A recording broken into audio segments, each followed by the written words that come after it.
మనస్ఫూర్తిగా కృతజ్ఞతలు ధన్యవాదాలు తెలియజేస్తున్నా. మిత్రులారా, మీకందరికీ తెలుసు, ఈ రాష్ట్రంలో ఈ దేశంలో ఎవరు ప్రజాప్రతినిధిగా ఎన్నిక కావాలన్నా, ఎవరు ప్రభుత్వాన్ని ఏర్పాటు చేయాలన్నా రైతుల యొక్క ఆశీర్వాదము, రైతులు చేయుతను అందించకపోతే ఎవరు అధికార పీఠంలో కూర్చోలేరు అని చెప్పి ఈ వేదిక మీద నేను ఖచ్చితంగా చెప్పదలుచుకున్నా. ఈనాడు ఎవరు ఎమ్మెల్యే అయినా, ఎమ్మెల్యే సంగతి పక్కన పెట్టండి, వార్డు మెంబర్ కావాలన్నా, సర్పంచ్ కావాలన్నా, ఎంపీటీసీ కావాలన్నా, జడ్పీటీసీ కావాలన్నా, జిల్లా పరిషత్తులు గెలవాలన్నా, శాసనసభలో ప్రాతినిధ్యం వహించాలన్నా, పార్లమెంటుకు వెళ్ళాలన్నా, ఏ రాష్ట్రానికి ముఖ్యమంత్రి కావాలన్నా రైతులు అండగా నిలబడాలి. ఆ రైతుల ఆశీర్వాదం ఉన్నప్పుడే మన కుర్చీ పదిలంగా ఉంటుంది అని బలంగా విశ్వసించే మీ సోదరుడు ఈరోజు ఈ వేదిక మీద నుంచి రైతులకు ఉద్దేశించి మాట్లాడుతున్నాడు. మిత్రులారా, ఈనాడు చాలామంది చాలా విషయాలు మాట్లాడుతున్నారు. చాలా విషయాలు మాట్లాడే వాళ్లకు అవకాశాలు రాని వాళ్ళు కాదు. ఆనాడు ఉమ్మడి రాష్ట్రంలో డాక్టర్ వైఎస్ రాజశేఖర రెడ్డి గారి మంత్రివర్గంలో మంత్రులుగా పనిచేసిండ్రు. ఆ తర్వాత తెలంగాణ రాష్ట్రంలో 10 సంవత్సరాలు ప్రభుత్వాన్ని నడిపిన వాళ్ళే ఇవాళ 18 నెలలు తిరగక ముందే ఈ ప్రభుత్వాన్ని నిందిస్తూ, దూషిస్తూ వీధి నాటకాలతోని బయలుదేరారు. ఇవాళ తెలంగాణ రాష్ట్ర రైతాంగాన్ని నేను ఈ వేదిక మీద నుంచి విజ్ఞప్తి చేస్తున్నా. తెలంగాణలో ప్రజాప్రభుత్వం ఇందిరమ్మ రాజ్యం ఏర్పడ్డ తర్వాత గతంలో రైతు రుణమాఫీ గురించి మీకు తెలుసు.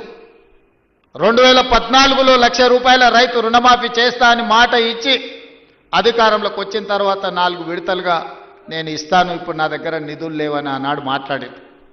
4 విడతలలో అసలు కంటే మిత్తి తడిసి మోపెడై నెత్తి మీద అప్పు చేతిలో చిప్ప వచ్చే పరిస్థితి రైతులకు ఏర్పడ్డది ఆనాడు. తిరిగి 2018లో మళ్ళీ అదే వాగ్దానం ఇచ్చారు, 1,00,000 రూపాయల రైతు రుణమాఫీ చేస్తాం.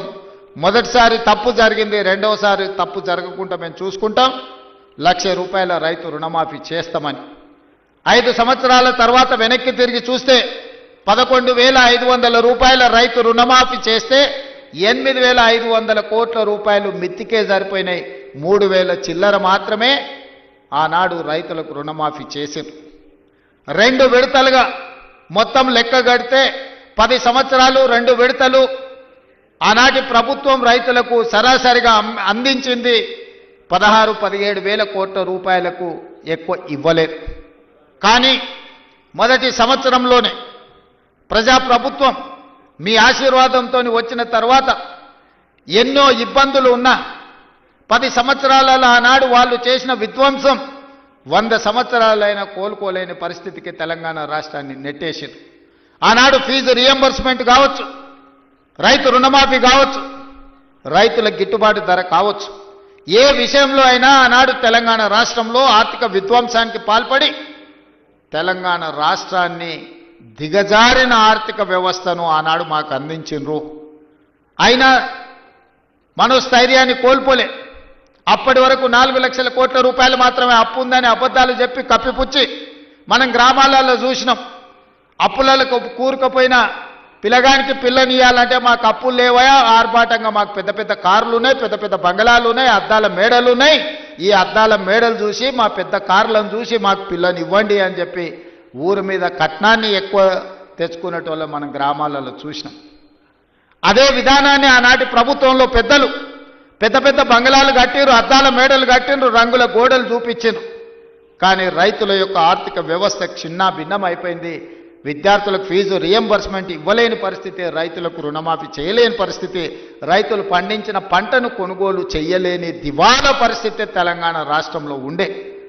ఆనాడు అసెంబ్లీ సాక్షిగా ఆనాటి పెద్ద ఆయన చెప్పిండు, మేమేం సత్రం నడపలేము, ఈడ రైతులకు మేము పండించిన పంట కొనాలంటే 7,000 కోట్ల రూపాయల నష్టం వచ్చింది, మేమెందుకు కొంటాం, ఓరేసుకుంటే మీరు ఉరేసుకున్నట్టే. ఆనాడు చెప్పిన మాట వాస్తవం కాదా అని నేను మిమ్మల్ని అడుగుతున్నా.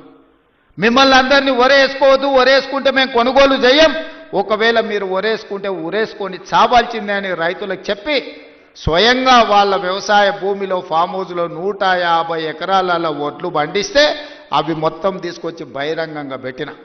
ఆనాడు వాళ్ళ పొలంలో పండించిన వడ్లకు 4,200 రూపాయలు ధర ఇచ్చి కొనుగోలు చేసేటోళ్ళు వచ్చారు.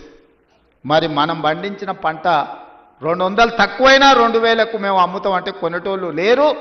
మేము ఐకేపీ కేంద్రాలు తెరవమని చెప్పి ఆనాటి పరిస్థితి, ఆనాటి ప్రభుత్వం రైతులకు పంగనామాలు పెట్టే పరిస్థితి తీసుకొచ్చింది. ఇవన్నీ ఇంకా మర్చిపోలే, ఇప్పుడే ఆనాటి గాయాలు మానిపోలే. అయినా అలాంటి పరిస్థితుల్లో తెలంగాణ రాష్ట్రంలో ప్రభుత్వాన్ని ఏర్పాటు చేసి ఆనాడు స్పష్టంగా చెప్పినాం, మీరు వరి పండించండి, రాష్ట్ర ప్రభుత్వం కొనుగోలు చేస్తుంది, చివరి గింజ వరకు కొనే బాధ్యత మా ప్రభుత్వం తీసుకుంటుంది. ఎందుకంటే ఆనాడు ఇందిరమ్మ రాజ్యంలో సోనియా గాంధీ గారు కనీసం మద్దతు ధరను తీసుకొచ్చి రైతు పండించిన పంటకు దళారుల చేతిలో మోసపోకుండా ఈరోజు కనీసం మద్దతు ధరను అందించి రైతు పండించిన పంట కొనుగోలు చేసే బాధ్యత మాది అని చెప్పి ఈరోజు కాంగ్రెస్ ప్రభుత్వం మీ ముందు నిలబడి మొదటి విడతగా పంట కొనుగోలు చేసినాం. రెండవ విడతకు వచ్చినప్పుడు నేను చెప్పిన పెద్దలు ఉత్తమ్ కుమార్ రెడ్డి గారితో